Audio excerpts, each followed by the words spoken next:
ערב ליל הסדר באחת התקופות הקשות לעם ישראל. יש לנו יותר מארבע קושיות. מה נשתנה? נשתנה המון. שיעבוד זה לא אז, זה היום. איך נדבר על יציאת מצרים כשאנחנו בתוך מצרים, בתוך המלחמה, אוכלים מרור, עולות מצד המתבגרים שלנו שאלות מטלטלות. איפה היה אלוקים?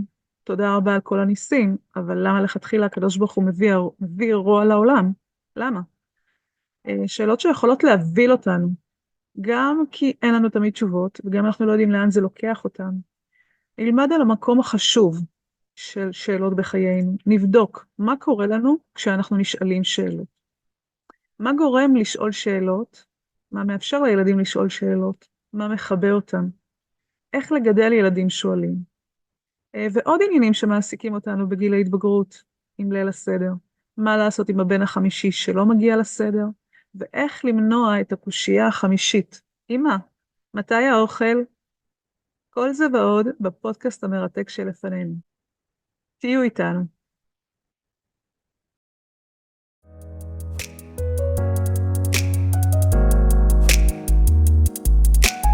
היי לכם וברוכים הבאים לפודקאסט להיות הורים. הפודקאסט להורים שחשוב להם להשקיע במה שחשוב באמת. כאן לימור כהן, פסיכותרפיסטית זוגית ומשפחתית, בעלת המרכז ללימודי הורות וזוגיות.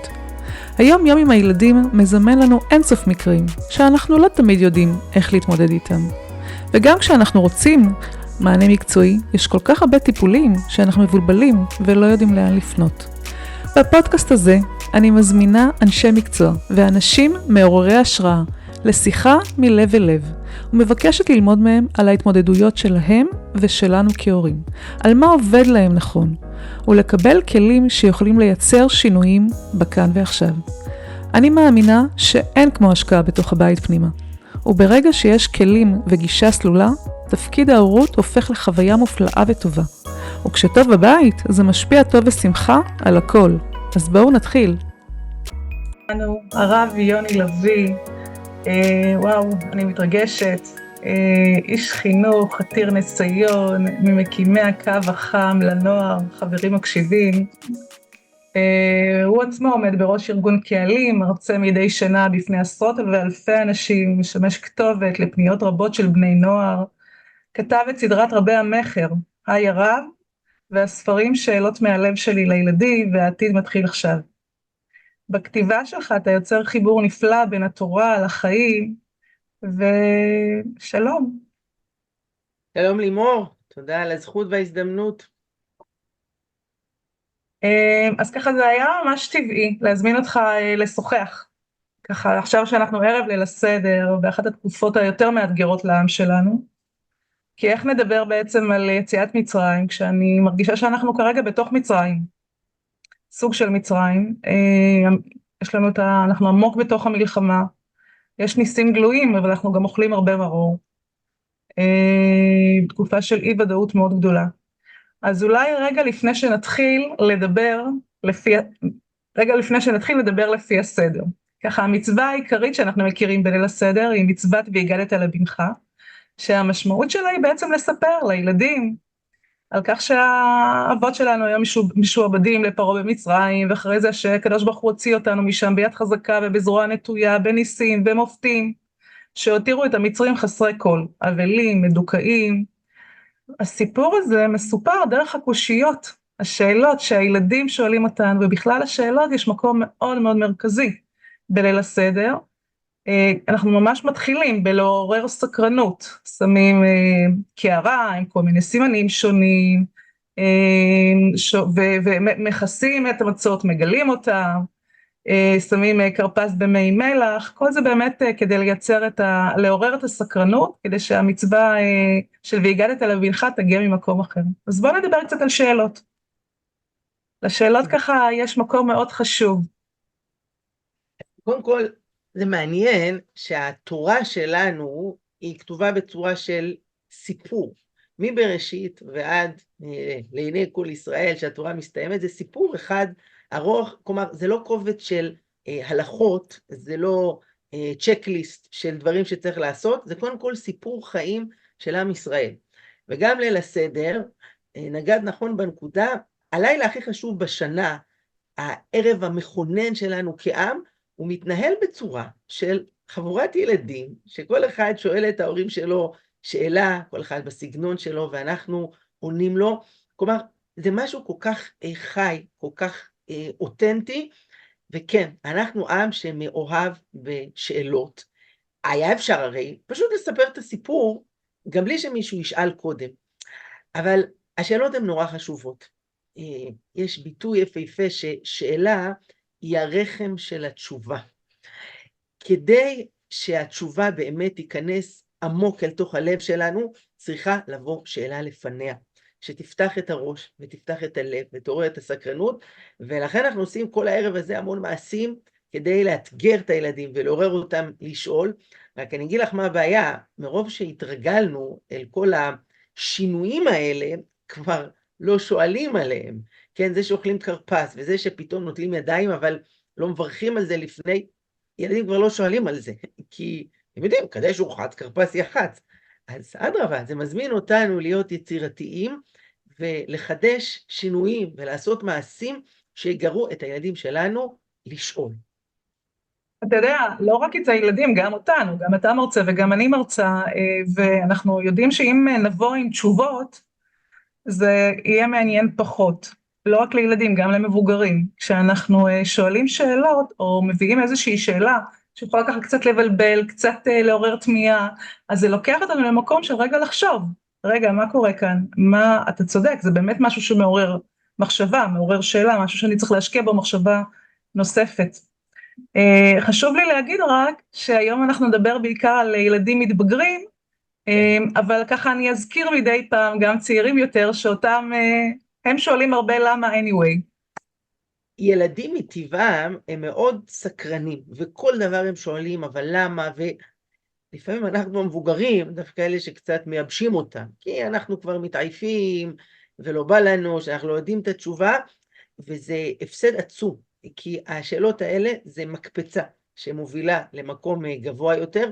אני חושב שאחד הביטויים המזיקים והמוטעים זה הביטוי חוזר בשאלה, כי הוא מעביר איזשהו מסר, כאילו להיות אדם מאמין זה אחד שאין לו שאלות, ורק כשהוא התחיל לשאול אז הוא התרחק ונטש את הכל, וזה כל כך הפוך, כי אדרבה, אדם מאמין שואל בגלל האמונה שלו.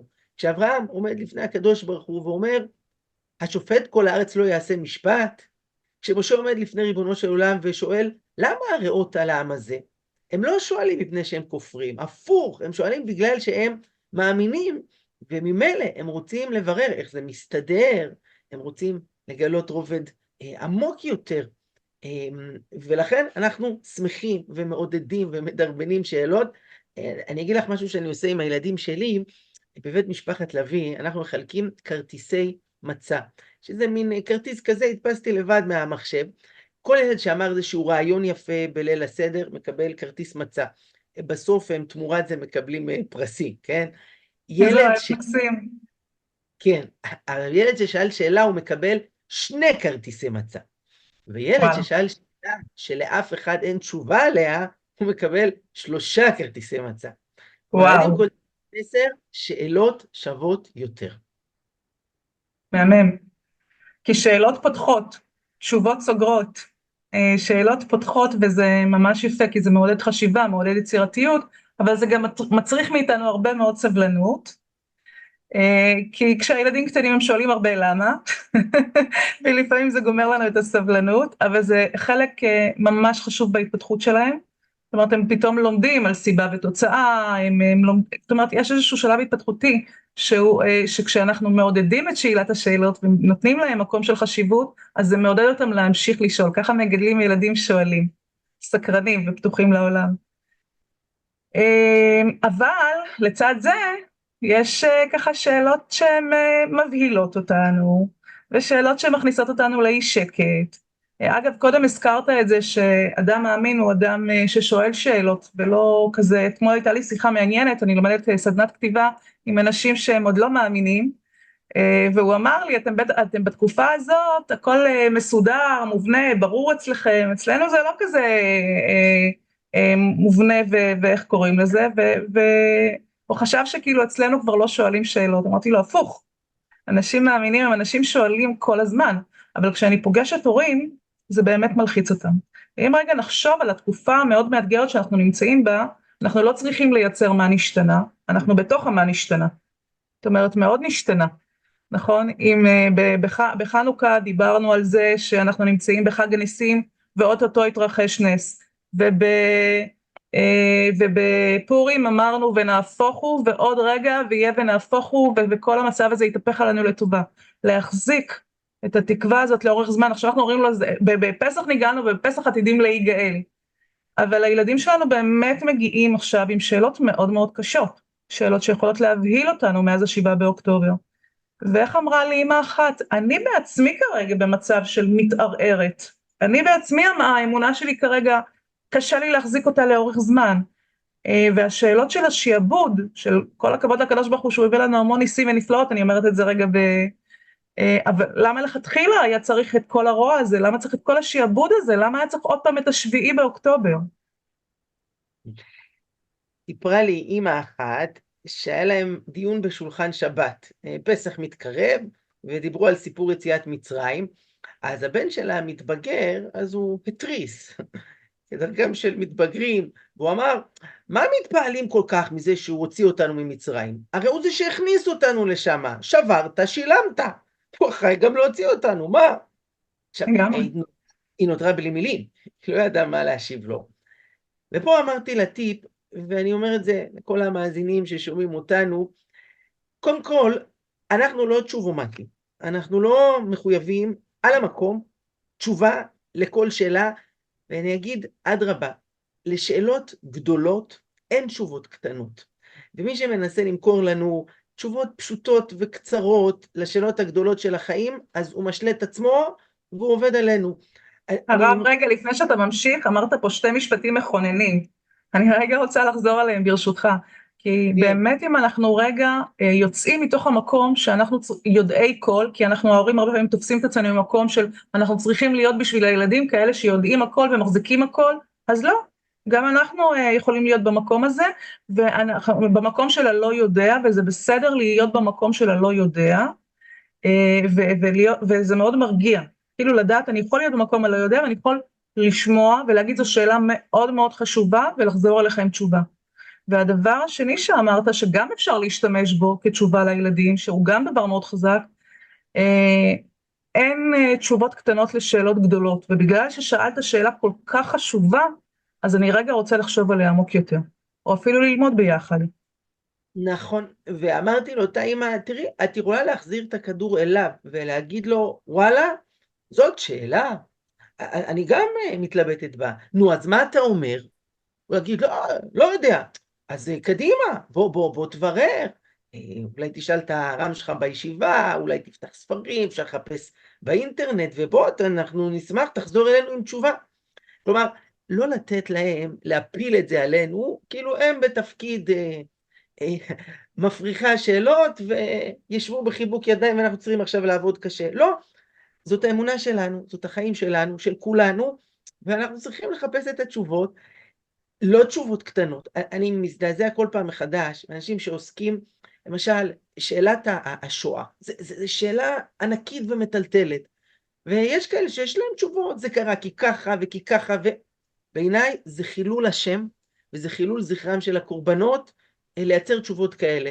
ואדרבה, יש גם מקומות בחיים, שנכון לעשות כמו שעשה אהרון הכהן, כשהתרחש אותו אסון נורא ומתו 2 בניו ביום הקמת המשכן, מה הוא עשה? וידום אהרון. נכון, ואהרון זה לא אחד שלא ידע לדבר, מבינה, המקצוע שלו זה היה להיות הדובר של משה רבנו, הוא היה אלוף בדיבורים, והוא שתק, הוא בא להגיד לנו שיש דברים שהם גדולים עלינו, ומעבר להבנה שלנו, ואני חושב שפה יש מקום להתחזק ולהישען על האמונה, כי גם אם לא נמצא תמיד תשובה ספציפית על כל דבר, אז יש מקום לענווה, יש מקום לסבלנות, ויש מקום להתחזק באמונה, שכשקוראים דברים כל כך גדולים, אז לא תמיד אפשר להבין הכל מיד, ולתמצת את זה ב3 משפטים. ואני אגיד לך למה יותר מזה, אנחנו תמיד מתמקדים בדברים הרעים, אבל האמת היא שגם את הדברים הטובים, אנחנו לא מבינים, ואין לנו הסבר טוב עליהם. הזכרתי קודם את השואה, 3 שנים אחרי השואה הוקמה מדינת ישראל. אירוע מהפכני, וזכינו לניצחונות אדירים על אויבים חזקים מאיתנו. לזה יש לנו הסבר. כשקורה לאדם משהו רע, הוא אומר, אבל למה זה מגיע לי? תגיד, על הדברים הטובים שקרו, על המשפחה, ועל הבריאות, ועל הכוחות, ועל הכישרונות, ועל עצם החיים, על זה יש לך תשובה למה זה מגיע לך? אז בוא, אין לנו תשובה להכל, אבל אנחנו מאמינים, ואנחנו מנסים ללמוד ולחפש, ועם הזמן אנחנו לומדים ומגלים עוד דברים, ואני רק אגיד משפט אחרון, את דיברת על אנשים שהאמונה שלהם מתערערה בעקבות מה שקרה ב7 באוקטובר, אז האמת היא שהסקרים שנערכו בחברה הישראלית מראים שאחוז יותר גדול של האנשים דווקא התחזקו באמונה בעקבות מה שקרה. כלומר, הנחת העבודה שלנו ששאלות או אירועים קשים הם מחלישים את האמונה, לא בטוח בכלל. עם ישראל עבר הרבה התחזקות והרבה התאחדות דווקא בעקבות המאורע הקשה שבא עלינו. נכון, ואני שומעת גם עדיין מקומות אחרים. אני אגיד רגע משהו שאמרת על השואה והזכרת את אהרון הכהן. אני רוצה להגיד שאני חסידת חב"ד, וגם הרבי מלובביץ' הענק והגדול, כשבאו ושאלו אותו שאלות על השואה, אז הוא אמר, אני לא רוצה, זה לא מקום בכלל של תשובות. אני לא יודעת להשתמש במילים הגדולות שלו, אבל זה לא מקום של לתת תשובות, ולא לכל דבר, יש דברים שהם גדולים מאיתנו, אז אם הוא אמר, מי אנחנו? אני מציעה בשאלה אחרת, שהיא יותר רלוונטית אלינו, כי כל שאלה שמתחילה במילים למה השם, יש בה בעייתיות, כי בעצם מה היא מנסה לעשות? כביכול להיכנס לראש של הקדוש ברוך הוא, ולהגיד, ריבון העולמים, מה עבר לו בראש כשהוא עשה ככה וככה? האם יש לנו אפשרות לעשות דבר כזה? אנחנו בני אדם שבשביל לחשב כמה זה 12 כפול 13, אנחנו שולפים מחשבון. אנחנו רוצים כבר להבין את סודות היקום, ולמה מתרחשים אירועים כאלה בעולם. מה אנחנו כן צריכים לשאול? אז אני אגיד 2 שאלות אחרות. אחת זה לא למה, אלא לשם מה. כלומר, לא לדבר על הסיבה, אלא על התכלית. לחשוב עכשיו כשזה קרה, לאן זה לוקח אותנו?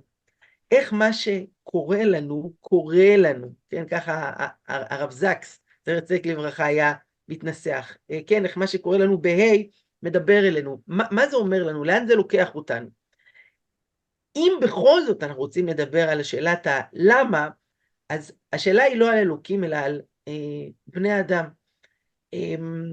אמר את זה הרב עמיטל, ואמרו את זה אחרים, השאלה בשואה זה לא איפה היה אלוקים, השאלה היא איפה היו בני אדם, איפה היה העולם הנאור שבלב ליבו קורה פשע נורא שכזה. והשאלה, את יודעת מה, גם על 7 באוקטובר ומה שקרה שמה, אני לא יודע את החשבונות של אלוקים. אני חושב שכן נצטרך לשאול בבוא היום, איך לנו קרה דבר כזה, איך הרשנו לנחש ארסי לגדול בחצר שלנו, אחרי זה יום אחד הוא מקיש אותנו, איך אנחנו נרדמנו בשמירה, איך אנחנו היינו תמימים. פה אנחנו צריכים לשאול על עצמנו, כדי שנפיק לקחים ונתקן לאבא. כלומר, לא לעשות את החשבונות של אלוקים, זה גדול עלינו, אלא את החשבונות שלנו. טוב, היה פה הסתר פנים מאוד מאוד גדול. אנחנו, ברור לנו שעם כל הטכנולוגיה שלנו, ועם כל מה ברור לנו שזה הסתר פנים מאוד מאוד גדול, ולא, איך אתה אומר, שום דבר לא קורה, זה לא מקרה. אני כן אבל חושבת שבאמת, כאילו, ברגע שילד מעלה שאלה מהסוג הזה בפני ההורים, הוא הניח את זה בפנינו, זה דבר גדול. זה דבר שמלמד על הקשר בין ההורה לילד, כזה שהוא אפשר לו בכלל להגיע ממקום של להניח.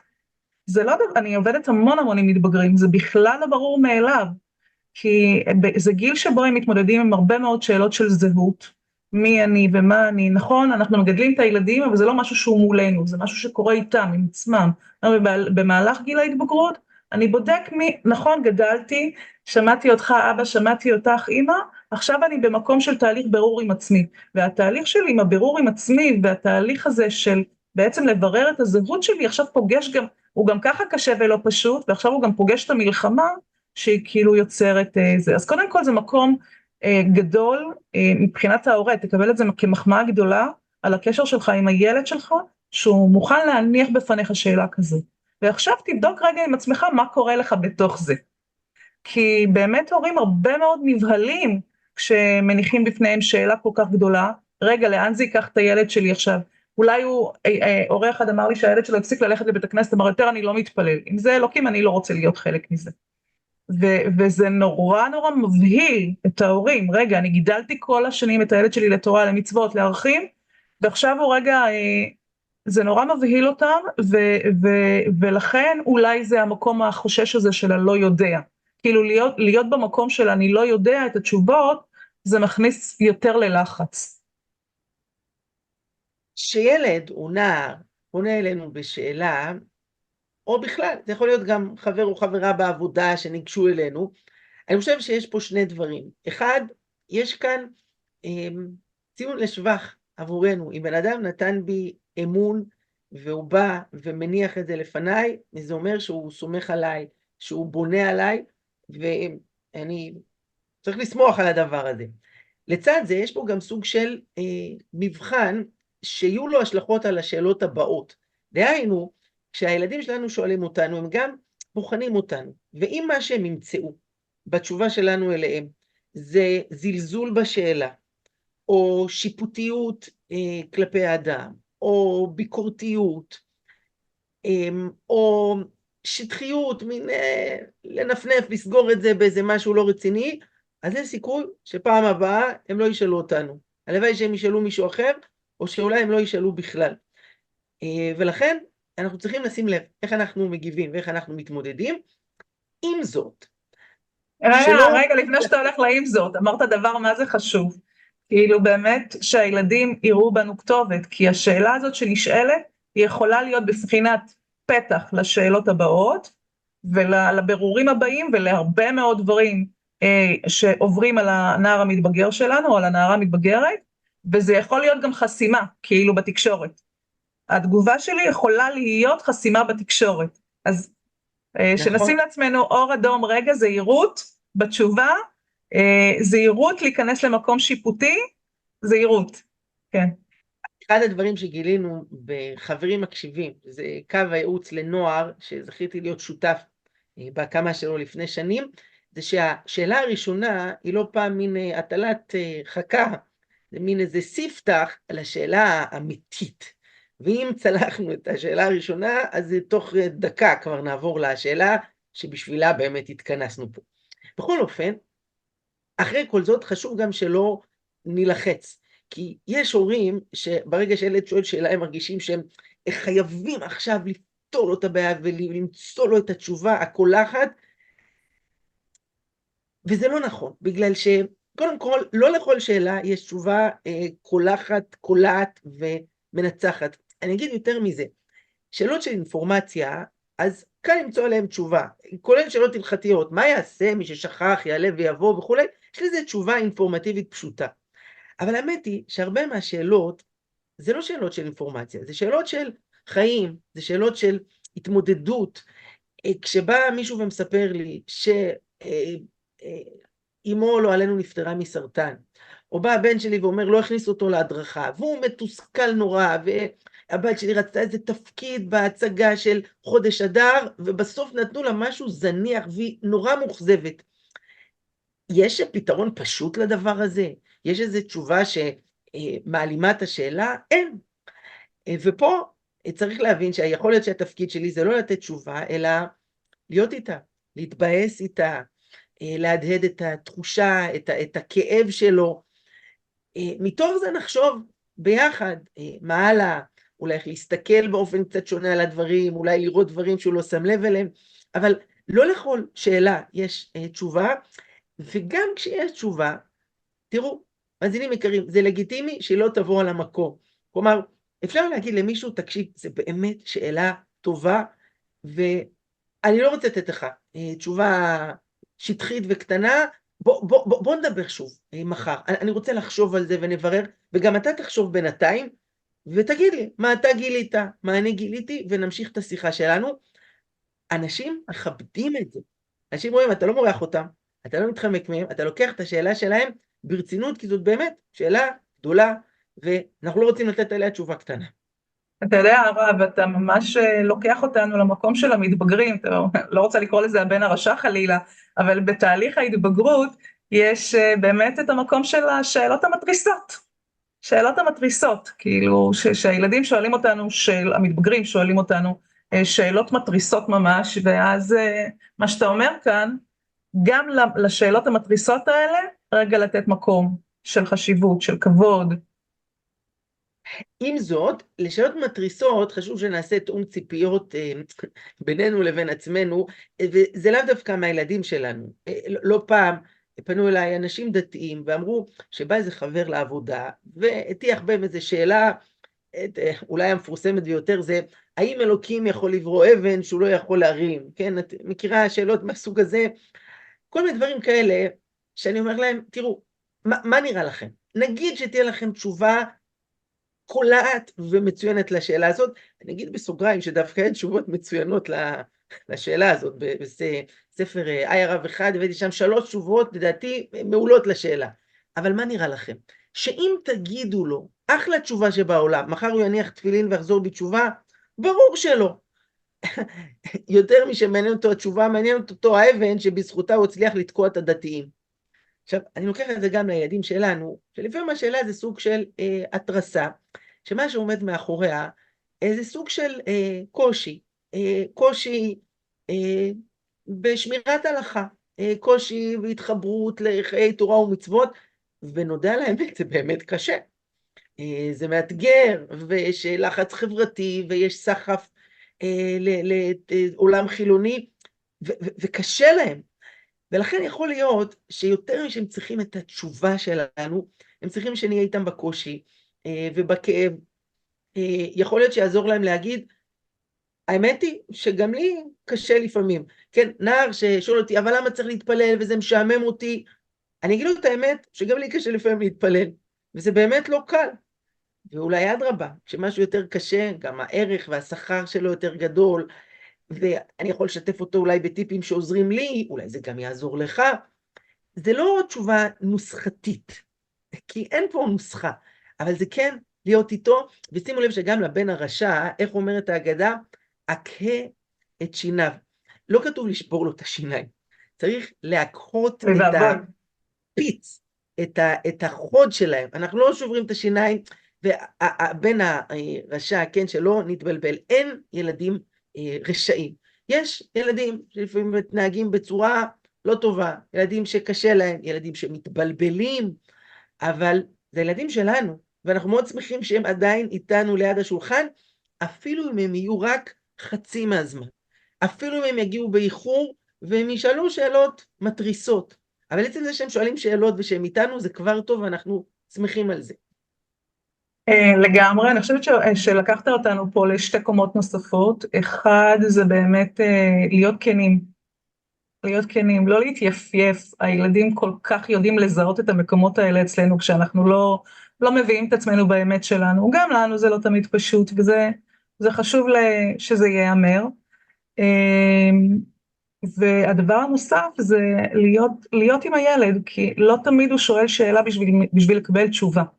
הוא שואל הרבה פעמים את השאלה ממקום של כאב גדול, או ממקום של בלבול גדול, כי אמרנו שהוא נמצא בתהליך של בניית הזהות שלו, וזה חשוב שנהיה איתו בשאלה, ונוסיף שאלות משל עצמנו ותהיות משל עצמנו בחיבוק, בהבנה, באמפתיה, בהכלה. החיים זה מסע של חיפוש ושל גילוי. המהר"ל אומר שאדם זה בגימטריה מה. כי החיים זאת שאלה מה, למה, למה אני, למה עכשיו, איך. צר לי על האנשים, ואולי רוב האנשים הם כאלו, הם לא שואלים. הם יכולים להתגלגל חיים שלמים בלי לשאול את השאלה למה אני, איך נכון לחיות, מה המשמעות של החיים, וזה פספוס עצום. אנחנו מאוד שמחים על מי ששואל, מתוך ענווה, מתוך סבלנות, מתוך הכרה בכך שאנחנו כל החיים הולכים ומגלים, זה לא מעגל שצריך לסגור אותו, זאת ספירלה, שכל הזמן אנחנו עולים, ואת אותן שאלות ששאלנו בעבר, נכון לשאול שוב מחדש, ולחפש עליהן תשובות עמוקות יותר, ממה מצאנו פעם את אותה פרשה שקראנו לפני שנה, אנחנו קוראים שוב ומנסים לגלות בה רבדים חדשים, ואת אותו ליל סדר שעשינו לפני שנה ולפני 5, אנחנו נעשה גם עוד 5 ועוד 20, וכל פעם אנחנו נסדר את הדברים מחדש, ונגלה עוד דברים, ונשאל מה נשתנה, ונשאל מה נשתנה, ולא נתבייש גם מה להגיד נשתנה? לפעמים, אהבתי את מה נשתנה. ולא נתבייש גם להגיד לפעמים על שאלות מסוימות, אני לא יודע, לפחות כרגע, אני לא יודע. כך מלמד אותנו רש"י, גדול הפרשנים, שיש מקרים שהוא אומר בפירוש על התורה, כן, איני יודע מה מלמדנו. כך הוא אומר, כתוב שם בסוף הפרשה על רבקה, אם יעקב ועשיו. ידוע שרבקה אמא של יעקב ועשיו, למה צריך להגיד את זה? מה שאומר, וואלה, לא יודע, לא יודע. עכשיו, הרמב"ן במקום, דרך אגב, הוא הרב, ענה אני רק תשובה. ככה הייתי רוצה שהנושא של שאלת שאלות הוא נורא נורא חשוב, יש לנו עוד המון המון מה להגיד עליו, אבל יש עוד נושאים שמעסיקים אותנו בסדר. כמו, נתחיל דיברת על המקום של הילד ששואל שאלות ויופי שהוא מגיע לתוך הסדר, אבל יש לנו גם את הבן החמישי שלא רוצה להגיע, מה אנחנו עושים איתו? קודם כל להשאיר כיסא ריק, ולהזכיר לעצמנו, ולהזכיר לו שאנחנו מחכים לו. ואם הוא לא בא עכשיו, אולי הוא יבוא אחר כך. ואפילו אם הוא יבוא רק לחלק של האוכל, וילך אחרי זה, עצם זה שהוא איתנו כחלק מהמשפחה, זה שווה לנו, זה שווה לנו. מעבר לזה, אנחנו נחפש כל דרך אחרת, לפני ואחרי, ונתאזר בסבלנות. נזכיר לו שאנחנו אוהבים אותו, זה לא תלוי במעשים שלו, בן הוא בן בכל מצב, ודרך אגב, זה לא המצאה שלנו, ככה הקדוש ברוך הוא, זרע מרעים בנים משחיתים, אומרים חז"ל, אף על פי שמשחיתים קוראים בנים, הקדוש ברוך הוא לא מפר את הברית איתנו ואוהב אותנו בכל מצב, גם ככה אנחנו עם הילדים, ואם נשדר להם את המסר הזה, שאלה אותי השבוע, אמא, הבת שלה קנתה מכנסיים, והאמא, היא לא בת 9, היא בת 20, אבל האמא נורא קשה להם, זו בחורה דתייה, היא שאלה אותי האם לכבס לה את המכנסיים, במסגרת הכביסה שהיא עושה. כן. אמרתי לה בוודאי שכן, איבדת כבר את עמדתך על המכנסיים, אבל עכשיו האמא שלה, את עושה בשבילה, את עוזרת לה, כי זאת הילדה שלך בכל מצב. וואו, זה כל כך נכון, אני חושבת שבאמת אם מתבגרים, המקום של להשאיר להם דלת פתוחה, להשאיר להם דלת פתוחה, להגיד להם בכל הזדמנות שאנחנו אוהבים אותם, על כל מה שהם מביאים, כי הם מביאים כל מיני התנהגויות, כל מיני התנהגויות, הם בועטים, הם מביאים כל מיני התנהגויות, וממש חשוב שנשאיר להם דלת פתוחה לחזור הביתה, ממש, והכיסא הריק הוא ממש מבטא את המקום הזה, אתה חלק מתוך המשפחה, להרגיש תחושת שייכות, אם אני לא מרגיש שייך לכאן, אני אמצא מקומות אחרים פחות חיובים להרגיש בהם שייך, וזה כבר יכול להתחיל להיות מסוכן. וגם, אחד הנושאים שמאוד מעסיקים את המתבגרים, זה אוכל, הם כאילו הרבה אוכלים, כי הם בשלבי ההתבגרות, ובשלבי ההתבגרות זה באמת גיל שאנחנו ככה, התיאבון שלנו גדל, כי אנחנו גם גדלים, וגם, אתה יודע, להקשיב כל כך הרבה, דור מאותגר קשב, להקשיב כל כך הרבה, לא תמיד זה חידושים, אתה יודע, יש דברים גם שחוזרים על עצמם, חלק מהם הם גם חידושים, אבל הסדר הוא ארוך, עד שאנחנו מגיעים לשולחן ארוך זה ארוך. אז הילדים באופן טבעי כל הזמן יכולים לשאול אותנו, נו, מתי כבר האוכל? מה עושים עם זה? זה יהיה חבל אם מה שיקבע את מהלך הסדר, זה יהיה מתי מגיעים לשולחן עורך. כי האירוע הגדול פה זה סיפור החיים שלנו, זה היציאה לחירות, זה הביחד המשפחתי, ואסור שהאוכל יכתיב את הקצב. אז מה אפשר לעשות? כמה דברים. ראשית, היערכות מראש, לא להגיע לליל הסדר מורעבים. זה נכון שמבחינה הלכתית יש עניין לאכול את המצה לתיאבון, אבל לא להגיע עם קרקורי קיבה. אז אני מציע בערב פסח בצהריים מוקדם לאכול ארוחה רצינית, וקצת יותר מאוחר כבר לקראת הערב לאכול ארוחה קלה, קצת עוף, תפוחי אדמה, ירקות, לא משהו משביע, אבל לא להגיע רעבים. מעבר לזה, במהלך הערב אנחנו כן אוכלים כרפס, אנחנו שותים את הכוסות, אפשר לעשות מנה ראשונה של דג אחרי הכרפס, לפי ההלכה זה מותר, ואני מכיר רבנים גדולים שהמליצו על הדבר הזה בשביל שנהיה יותר רגועים, ודאי לילדים הקטנים, תנו להם לאכול לפני. הרבה יותר חשוב שיהיו במצווה של והגעת לבנך מאשר שיתאפקו עד שולחן אורך. דבר נוסף זה לעשות תאום ציפיות, להגיד לילדים אל תדאגו, נגיע לאוכל והכנו הרבה דברים, אבל סבלנות זה לא העיקר, כי בראש של האנשים כתוב שכשיושבים ליד שולחן אוכלים, ככה זה קורה כל השנה. וצריך לעשות איזה סוויץ' ולהגדיר ליל הסדר זה שונה, מה נשתנה, כן?